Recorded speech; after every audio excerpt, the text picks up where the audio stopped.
The other day, a report came out centered around Xbox and third-party support moving forward into the next generation. And the bigger question here is there something to be worried about in the world of Xbox? Find out up next. What's going on, guys? It's Kalo, and I'm here to give you the lowdown on all things gaming. And if you're new here, feel free to subscribe to this channel for weekly video game news content. Drop a like on the video, and welcome to the Level Up.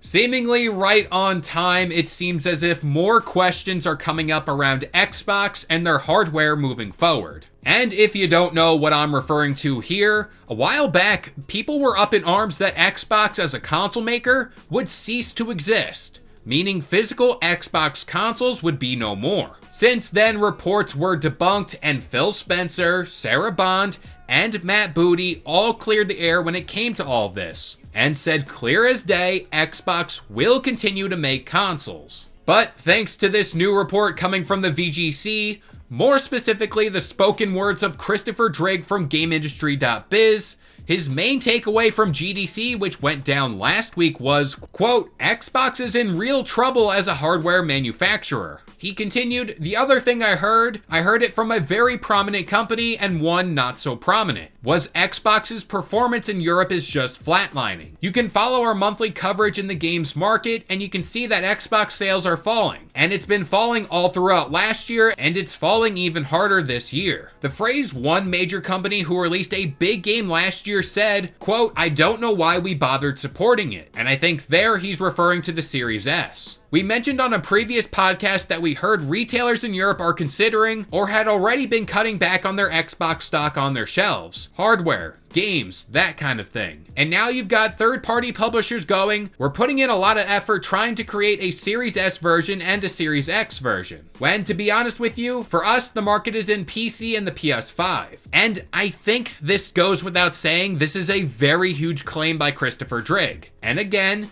this is all someone saying they heard something from someone without a real backing from a major source. And it's worth noting here, Drigg brought up European sales numbers. I only bring that up because this is where GameIndustry.biz is based out of. So they do very close reporting on sales numbers in that region. And yeah, sales numbers across the board for the Series X and S haven't been increasing. And because of that, developers might be questioning the time, resources, and money they're putting into a platform like the Series X, but more specifically, they're talking about the Series S. Now, Drigg also brought into question, yet again, the long-term reliability of Xbox as a console platform. And this is where he stated, quote, and with Xbox putting in some games on the PS5, from what I understand, the majority of them will be coming across at some point. Assuming it progresses as Xbox believes, it probably will. I think Xbox is in real trouble as a hardware manufacturer, and that was the thing that came out from GDC for me. He added, quote, I thought it would be fine, but then I really didn't factor in that some developers and publishers might just go, yeah, I don't know.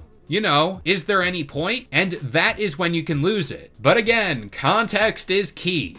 This is yet again something that Phil Spencer and Team Xbox talked about at length within that Xbox podcast. They gave their reasoning as to why they're bringing over games like Hi-Fi Rush and Sea of Thieves to other platforms. And that is to reach more gamers and breathe new life into games that have kind of stagnated. And again, they viewed those games as smaller titles, not their console sellers. Now, with all of these claims, I do have to say it's more or less up to you guys whether you believe it or not. Over the years, it's safe to say, at least in my opinion, Xbox has come under a lot of fire within the media, with a bunch of reports coming out that really got out of hand and missed the full context of the original story. I mean, hey, look just recently when the internet lost its collective mind that Starfield, Halo, and Indiana Jones are heading over to the PS5.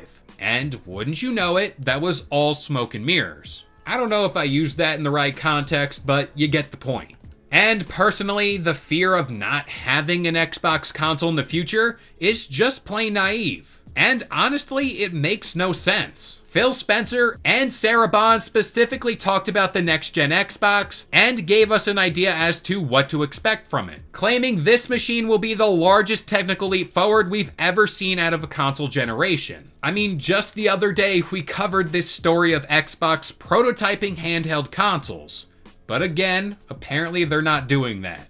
I mean, I guess my main gripe here is just get the full context of the story, make sure you have all the points lined up, and then we can take things from there. But with all that being said, I'm gonna pass this question off to you guys. At some point in the future, do you think Xbox just kind of backs out of the console making business? For me, I don't know. The gaming industry changes on the dime, and I think that's well documented. But the problem here is Xbox just bowing out and not making another console.